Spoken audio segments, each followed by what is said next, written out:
A graça da simplicidade. Milagres do cotidiano. Pela proteção e amparo de Nossa Senhora do Perpétuo Socorro, aliada aos pequenos hábitos diários, aquelas orações murmuradas pela manhã, ao meio-dia e à noite, esta história não é sobre prodígios extraordinários. É, antes, sobre os milagres mais banais, que precisam ser contemplados para que se tornem visíveis. Nasci numa aldeia de pura tradição agrícola. A terra era pobre, os anos de fartura eram intercalados com os de escassez, e a vida girava em torno de umas poucas leiras, uma ou duas cabeças de gado e a criação de galinhas no quintal. A minha família não possuía riqueza material, mas era abundante em afeto, no labor incansável dos meus pais e no riso de nós, irmãos, naquela casa de telhas antigas. Os meus pais nunca falaram muito sobre dinheiro, talvez porque não houvesse muito para falar. Apenas conseguiam garantir que tivéssemos o que comer e ir à escola. As nossas refeições eram simples: legumes cozidos, peixe seco e, ocasionalmente, um pouco de carne. No entanto, eram suficientes para me aquecer o coração. Só ao crescer, percebi que aquilo era um silêncio sacrificial. Todo o esforço no campo, o dinheiro parco da venda do arroz, os meus pais não o guardavam para si, dedicavam-no totalmente à nossa educação. A minha infância foi pobre, mas não desprovida de felicidade. Lembro-me de todas as noites, a família reunida em volta do candeeiro a petróleo, com a luz a tremer. Nós, irmãos, fazíamos os deveres, a minha mãe cosia roupa e o meu pai afiava o cabo da enxada. Naquela cena, que poderia parecer de pura canseira, havia um calor difícil de nomear. Era como uma pequena chama que acendia a certeza de que, por mais duros que fossem os tempos, tínhamos um lar e pessoas que se amavam incondicionalmente. Desde cedo conheci a igreja. A igreja da nossa aldeia não era grande. As paredes cobertas de musgo, o telhado de telhas vermelhas escuras, e todas as manhãs de domingo o sino ecoava pela paisagem. Eu não era propriamente uma criança exemplar, nem a fé se havia enraizado em mim desde muito cedo, mas a memória é muito clara. As idas à missa com a minha mãe, a escuta atenta nas pregações do pároco e a memorização das orações mais simples. O Pai Nosso, a Ave Maria, eram para mim apenas exercícios de memorização, recitados por obrigação, sem a compreensão plena. Contudo, essa pequena semente foi plantada na alma, à espera de germinar. Creio que comecei a sentir as orações mais próximas de mim nos anos do ciclo, quando as preocupações começaram a multiplicar-se em casa. As colheitas falhavam, o arroz era atacado pelas pragas e muitas vezes não havia o suficiente para comer. Testemunhei os meus pais a terem de pedir arroz emprestado aos vizinhos e depois, no final da colheita, a levá-lo de volta, a custo. Nesses momentos, sentia-me impotente, mas estranhamente ninguém na família se queixava. Os meus pais encorajavam-nos, dizendo que, com saúde e a terra para lavrar, tudo passará. E ao cair da noite, a minha mãe continuava a juntar as mãos em oração, por vezes num canto da casa, outras vezes junto ao fogão. Eu apenas ouvia, sem prestar muita atenção, mas pensando bem, foram aqueles instantes que mantiveram na nossa família uma paz indescritível. Lembro-me de ter perguntado à minha mãe, quando era pequeno: "Mãe, por que é que somos pobres, mas ainda temos o suficiente para comer e não morremos à fome como se vê nas notícias?" Ela sorriu e respondeu: "Porque Deus nos ama e Nossa Senhora nos ampara. Por isso, apesar de sermos pobres, nunca nos falta o essencial e temos saúde." Na altura, apenas ri, pensando que a minha mãe estava me consolando, mas aos poucos, ao crescer, percebi que aquela frase era muito mais profunda. Olhando para trás na minha infância, vejo que o primeiro milagre que aconteceu à minha família foi a suficiência no meio da escassez. Não foi um prodígio de um saco de arroz a cair do céu, mas a forma como a vida se arranjou para que a minha casa nunca chegasse ao ponto de ruptura. Quando a colheita falhava, sempre havia um vizinho pronto para emprestar arroz, sem juros. Quando as doenças se alastravam na aldeia, a nossa família permanecia sã e salva. Quando eu e os meus irmãos estávamos prestes a ter de parar os estudos por falta de dinheiro, meu pai conseguia precisamente nesse momento um trabalho extra como ajudante de padreiro, o suficiente para pagar as propinas. Enquanto vivia essas coisas, não as reconhecia. Pensava simplesmente que era sorte. Mas olhando para trás, vejo claramente que se tratava de um amparo silencioso. Tinha que haver uma mão a proteger, uma luz a guiar, fazendo com que tudo chegasse a tempo para que a minha família, mesmo pobre, não desmoronasse. O hábito de rezar, para mim, começou naqueles dias na casa mal iluminada, ao ouvir a minha mãe murmurar: Ave Maria, cheia de graça. Na altura, eu apenas repetia, por vezes bocejando de sono, mas a semente estava lá. E chegou um momento em que percebi que se tinha tornado o meu alicerce. A infância foi de pobreza, mas foi precisamente nessa pobreza que aprendi a minha primeira lição. Os milagres não são necessariamente coisas extraordinárias, mas muitas vezes são a suficiência na escassez, a paz na preocupação. Esta foi a base para eu entrar na vida adulta, levando comigo a crença de que, com paciência e fé, haverá sempre um caminho. No dia em que deixei a minha terra para ir estudar, na universidade na cidade grande, a mochila nas costas não carregava nada de valor, exceto algumas roupas velhas, uns livros escolares e a crença ingênua de que, com esforço, conseguiria mudar a minha vida. A minha mãe acompanhou-me até à estação, enfiou-me na mão um papel dobrado, com umas poucas centenas de mil, quase as últimas economias depois de várias colheitas.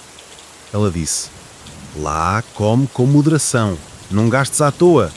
Se precisares, diz aos teus pais.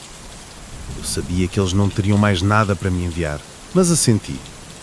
Só quando estava no autocarro, a olhar para as mãos calejadas da minha mãe que ainda cheiravam a terra úmida, é que senti uma pontada no coração. Os primeiros dias na cidade deixaram-me atordoado. As casas aglomeradas, o barulho constante dos carros, e tudo era mais caro do que na aldeia. O dinheiro do aluguer, da comida, dos livros, tudo desapareceu rapidamente. Percebi que tinha de me sustentar para conseguir ficar, então atirei-me a todo o tipo de trabalhos. Empregado de mesa, distribuição de panfletos, ajudante pedreiro e, por fim, explicações. Havia dias em que acabava o turno quase à meia-noite. Voltava para o meu quartito minúsculo, exausto, apenas com tempo para me atirar para o colchão. Mas antes de fechar os olhos, lembrava-me de juntar as mãos e rezar um Pai Nosso, uma Ave Maria. No início era apenas um hábito da casa dos meus pais, mas gradualmente tornou-se o fio que me tirava do cansaço, como um lembrete de que eu não estava sozinho. Durante o meu tempo de estudante, enfrentei inumeráveis dificuldades. Muitas vezes, ao ver os meus amigos com tudo providenciado pelos pais, a estudarem à vontade, a saírem nos fins de semana, enquanto eu estava ocupado com empregos de part-time e a comer refeições baratas, sentia-me humilhado. Houve uma vez em que pensei em desistir, em voltar para a aldeia e aprender algum ofício. Mas, precisamente nesses momentos, surgiu uma pequena oportunidade, como quando um colega de turma me apresentou uma família abastada para dar explicações. Inicialmente pensei que era apenas para ganhar uns trocos, mas aquele trabalho sustentou-me durante todos os anos da universidade. Terá sido apenas uma coincidência? Talvez, mas pensando bem, pareceu-me que alguém tinha feito um arranjo para que eu não caísse no desespero. Além das preocupações financeiras, tive de lidar com as tentações. Na cidade, tudo era facilmente acessível. Bares, jogos de azar, distrações noturnas. Muitos dos meus amigos perderam-se nesses prazeres. Alguns abandonaram os estudos, outros ficaram endividados. Eu também fui convidado, também me vi perante a escolha. Honestamente, houve momentos em que estive por um triz de cair. Mas, estranhamente, Em cada uma dessas vezes, a oração familiar ressoava na minha cabeça. Numa noite, depois de estar com os amigos, saí discretamente mais cedo a caminhar pela rua deserta, murmurando as orações. Não conseguia explicar porquê eu fazia, apenas senti o coração mais leve. Foi assim que consegui manter a lucidez e não me desviar do caminho. Algo que percebi mais tarde é que aquelas orações minúsculas, que pareciam insignificantes naqueles momentos, eram o cinto de segurança que me protegeu de grandes erros. Sem esse hábito, talvez eu não tivesse conseguido manter nos estudos, nem obtido o diploma para seguir em frente. A memória mais nítida é a do terceiro ano da faculdade. A propina aumentou e o meu trabalho não era suficiente. Estava em risco de ter de interromper os estudos por um semestre. Lembro-me de passar a noite em claro, sem saber onde arranjar o dinheiro. Na manhã seguinte, decidi rezar, não a pedir que caísse uma soma do céu, mas apenas por lucidez para encontrar uma solução. Nessa mesma tarde, o meu orientador chamou-me inesperadamente, a dizer que havia uma bolsa de estudos para alunos pobres com bom desempenho e que eu devia candidatar-me. Eu fiz o que ele disse e pouco tempo depois recebi um valor exatamente igual à propina que precisava de pagar. Fiquei a olhar para a notificação da bolsa, feliz e atordoado. Pensei, se isto não é um milagre, o que é? Os meus 4 anos de universidade passaram-se assim, cheios de adversidades, mas nunca fui totalmente derrotado. Sempre que estava prestes a cair no abismo, uma corda me puxava para cima. Na época, considerava isso sorte. Mas, olhando para trás, percebo que não foi apenas sorte. Foi como uma cadeia de eventos orquestrada com subtileza, no momento e no lugar certo para que eu não desistisse. No dia da minha formatura estava no auditório, vestindo a beca azul e ouvi o meu nome ser chamado. Lembrei-me dos meus pais, lembrei-me das noites no pequeno quarto a murmurar as orações.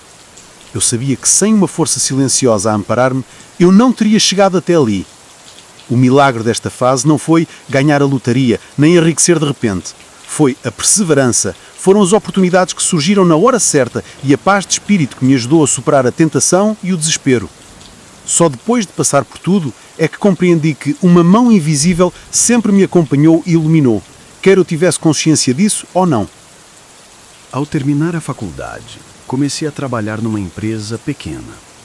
O emprego era instável, o salário dava para viver, mas sem grandes folgas. Contudo, comparado ao tempo de estudante, era um grande avanço. Consegui sustentar-me, sem depender mais dos meus pais. Nos primeiros tempos de trabalho, mantive o velho hábito. Se me lembrava, rezava de manhã antes de sair de casa. Se me esquecia, murmurava as orações a caminho do trabalho. E à noite, tentava juntar as mãos por um momento antes de dormir. Por mais ocupado que estivesse, essas orações eram como uma respiração familiar. Conheci a minha esposa por acaso. Fomos apresentados por um amigo. No início, eram apenas conversas sociais, mas aos poucos descobrimos que éramos compatíveis. Ela não era rica, nem era o tipo de pessoa romântica de filme. Ela era prática, simples e possuía uma paciência especial. O que mais valorizei foi o fato de ela não ter desprezado as minhas origens. Um rapaz pobre da aldeia, sem nada nas mãos além de um trabalho recém-começado. Os primeiros anos de namoro não foram fáceis. Eu ainda me debatia com o salário escasso, tinha de enviar algum dinheiro para os meus pais, enquanto os meus amigos da mesma idade começavam a comprar motorizadas e roupas de marca. Muitas vezes senti-me inferior, pensando que não era digno dela. Mas sempre que eu ficava triste, ela dizia: "O importante é o nosso esforço. Acredito que tudo vai melhorar." Parecia simples, mas naquela situação era como um grande apoio. No dia do nosso casamento não tínhamos muito. A cerimônia foi na aldeia, simples, mas calorosa. As duas famílias contribuíram e os amigos ajudaram. Começamos a nossa vida de casados num pequeno quarto alugado, sem muitas comodidades. Na primeira noite após o casamento, rezei como de costume, e desta vez ela estava sentada ao meu lado. Ninguém obrigou ninguém. Era apenas uma sintonia de almas. Um detalhe pequeno, mas senti-me muito feliz. A vida de casal rapidamente trouxe desafios. Tivemos de enfrentar preocupações muito reais: o aluguel, a eletricidade e a água, as despesas mensais e depois o nascimento dos filhos. Quando engravidou, a minha esposa sentia-se muitas vezes indisposta e os custos das consultas e medicamentos eram altos. Havia dias em que eu só tinha umas poucas notas na carteira, sem saber como ia arranjar o resto. Houve até noites em que ficava acordado, pensando que se algo de mal acontecesse, eu não teria forças para suportar o fardo. Mas, estranhamente, em cada uma dessas vezes, abria-se uma pequena porta. Por exemplo, uma vez, estávamos preocupados por não ter dinheiro suficiente para a despesa do hospital e a minha empresa deu-me um bônus por ter atingido as vendas trimestrais. O valor era exato ao que precisávamos. Outra vez, o nosso filho adoeceu e ficamos ambos em pânico. Mas encontramos um médico atencioso que nos ajudou de bom grado. Olhando para trás, tudo parecia muito natural, sem nenhum milagre óbvio. Mas quando junto esses pequenos pedaços, vejo uma clara mão ordenadora. A vida conjugal também não foi sempre tranquila. Havia pequenos conflitos, desde questões financeiras até a forma de educar os filhos. Numa discussão, quase saí de casa e andei pela noite. Mas naquele instante, em vez de ceder, lembrei-me da oração. Perdoai-nos as nossas ofensas, assim como nós perdoamos a quem nos tem ofendido. Murmurei a frase e de repente o meu coração acalmou-se e acabei por voltar para casa. Na manhã seguinte, falamos com mais calma e o conflito foi resolvido. Olhando para trás, percebi que foi a paz que vinha do hábito de rezar que salvou a nossa família de rachaduras que, parecendo pequenas, podiam ter se tornado profundas. Com o nascimento do nosso filho, tudo mudou. A responsabilidade aumentou, mas a alegria também. Nas noites em claro, embalando o bebê com febre, eu sentia-me preocupado, mas lia a oração em silêncio, como uma forma de me acalmar. Nem sempre o milagre acontece de imediato, mas o prodígio é que eu tive sempre forças suficientes para ultrapassar esses dias exaustivos. Forças suficientes, para mim, é uma graça.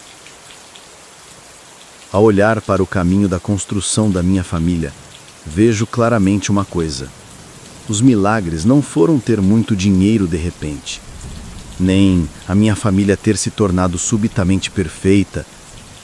O milagre é o fato de que toda dificuldade encontrou uma saída, todo conflito teve uma oportunidade de ser sanado. E o mais importante, em cada etapa não perdemos a fé e a paz de espírito. No meio da azáfama, mantenho o velho hábito. Rezo todas as manhãs, por vezes à pressa, no caminho para o trabalho. Rezo ao meio-dia, durante a pequena pausa, rezo ao voltar para casa depois de um dia cansativo e rezo uma oração curta antes de adormecer. Essas práticas não me tornaram rico imediatamente, nem tornaram a vida perfeita, mas me ajudam a ter lucidez e serenidade suficientes para seguir em frente e cuidar da minha família.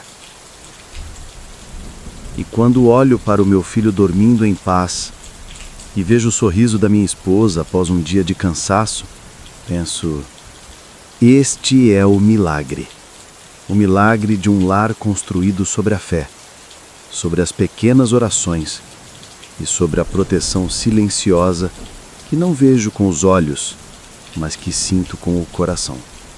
O tempo voa. Desde os dias em que eu e a minha esposa começamos num quarto alugado e apertado, hoje tenho 28 anos, casa própria, carro, esposa e filhos. Se contasse a minha história, muitos pensariam que fiz fortuna, mas a verdade é que o caminho nunca foi fácil. Cada passo em frente foi uma série de esforços intercalados com momentos de ansiedade e insegurança. e foi precisamente nesses trechos sinuosos que pude ver com clareza a mão orientadora de Deus e a proteção de Nossa Senhora. Lembro-me perfeitamente do dia em que comprámos a nossa primeira casa. Era pequena, não era uma mansão, nem luxuosa, mas era o fruto de anos de poupança. Eu e a minha esposa juntamos cada cêntimo, cortando todas as despesas não essenciais. Houve momentos em que pensei que nunca seria suficiente, mas, de repente, a minha empresa conseguiu um grande projeto e foi-lhe atribuída uma parte importante. Após o projeto, recebi um pequeno bónus e uma promoção. Esse bónus, mais um empréstimo bancário, foi o suficiente para comprar a casa dos sonhos. No dia em que assinamos o contrato, pensei, tremendo, se não fosse a graça divina a iluminar, como é que tudo poderia ter chegado no momento exato? Depois da casa, também comprámos um carro pequeno, não para ostentar, mas por ser um meio prático, já que tínhamos um filho pequeno. Sentado no carro, a levar a minha esposa e o meu filho a passear numa tarde de fim de semana, lembrei-me dos dias em que ia para as aulas de explicador na minha bicicleta velha, ou dos dias em que caminhava de volta para meu quarto completamente encharcado pela chuva. Olhando para trás, a distância era tal que não compreendia como consegui ultrapassá-la. Se fosse apenas pelas minhas próprias forças, seria possível? Não tenho a certeza. No entanto, os meios materiais não são a única medida. Mais importante é o facto de a minha família estar cada vez mais sólida. O meu filho cresce a cada dia e eu e a minha esposa aprendemos a partilhar e a ceder. É claro que ainda há conflitos, ainda há discussões devido à pressão financeira ou a diferenças na educação dos filhos, mas comparado com o início, amadurecemos. Percebi que o que mantém a família unida não é o nunca ter discutido, mas sim a capacidade de voltar um para o outro após cada discussão. E acredito que a paz que advém da oração, quer seja feita na rua, quer seja feita apressadamente à noite, ajudou-me a controlar a minha raiva impulsiva. Muitos pensam que milagres têm de ser acontecimentos extraordinários, mas para mim um milagre é precisamente a suficiência. Saúde suficiente para trabalhar, paciência suficiente para superar as dificuldades, lucidez suficiente para não me deixar levar pelos erros. Houve momentos que pareceram becos sem saída, por exemplo, quando o trabalho estagnou e o rendimento diminuiu, enquanto as despesas familiares aumentavam. Pensei que ia desmoronar-me. Mas precisamente nesse momento surgiu uma pequena oportunidade, um cliente habitual que recomendava um novo trabalho ou um colega que partilhava um projeto. À primeira vista, parecia uma ocorrência natural, mas ao juntar todas as peças, vejo que há um desígnio, uma mão invisível que me impede de cair no abismo. Outro prodígio é a força espiritual. Com tanta pressão, não perdi a paz. Todas as manhãs, por mais ocupado que estivesse, dedicava um minuto breve para murmurar: que Deus me ilumine, que Nossa Senhora me proteja. Pode parecer pouco, mas foram esses breves momentos que mudaram o meu dia. Era como um lembrete: mantenha calma, esforça-te, haverá uma saída. E de facto testemunhei isso muitas vezes. Também vejo o milagre nos meus próprios filhos. Uma vez o meu filho adoeceu e eu e a minha esposa perdemos noites de sono com preocupação. Mas depois a doença passou e ele recuperou, e eu senti uma gratidão silenciosa por esse facto que parecia insignificante. Uma vez o meu filho estava a aprender a andar, caiu, e eu fiquei em pânico, mas depois vi-o levantar-se, sorrindo, e de repente percebi: é nas quedas que aprendemos a levantar-nos. Da mesma forma, foi nas incertezas da vida que aprendi a ter paciência e a ter fé. Agora que tenho casa, carro e a minha pequena família, não me considero rico. Apenas sinto que recebi graças suficientes, no momento certo, o suficiente para superar cada fase. Estes são os milagres do dia-a-dia. Não são brilhantes nem ruidosos, mas são duradouros e profundos. Ao sentar-me na minha própria casa, ao ouvir a risada do meu filho e a ver a minha esposa a preparar o jantar, junto as mãos e murmuro uma pequena oração, não por medo de perder o que tenho, mas por gratidão. Gratidão por ter chegado onde cheguei, partindo do nada. Gratidão por aquelas coisas que parecem pequenas, mas são o alicerce da felicidade. E, acima de tudo, sou grato por, nesta jornada, nunca estive tirado a lado. Tenho apenas 28 anos e o caminho à minha frente ainda é longo. Mas ao sentar-me, e olhar para a jornada percorrida, desde a infância pobre na aldeia, passando pelos anos de luta na universidade, até à construção da família e estabilidade de vida, vejo uma verdade inegável. Se dependesse apenas das minhas próprias forças, eu não teria chegado até aqui. Muitas vezes pergunto a mim mesmo o que é que me sustentou de pé sempre que pensei que ia cair. Não foi um milagre espetacular saído de um livro, ninguém me entregou uma mala cheia de dinheiro e nenhuma porta do céu se abriu no meio da noite escura.